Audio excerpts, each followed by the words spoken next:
Local authorities such as Wiltshire Council have a unique role supporting apprenticeships. We wear several hats. We are an employer, we have numerous statutory duties placed on us by government, and we also support local communities, businesses and the wider economy. Local authorities are often one of the largest employers within a geographical area. This provides us with opportunities to employ apprentices across many of our service areas, including facilities management, leisure centres, highways, public health, through to our engineers and procurement specialists, not forgetting our maintained schools. Wiltshire Council currently has apprentices studying from advanced level through to a master's. Across the council, we engage with local schools and colleges through our Careers Hub and work closely with our teams who support young care leavers and those not in education and employment, a strategy which has resulted in a large proportion of our newly recruited apprentices coming from local schools.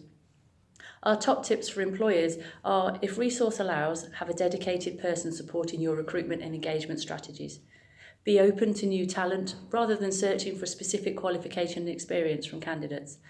Consider using apprenticeships to upskill existing employees, providing them with new skills and knowledge.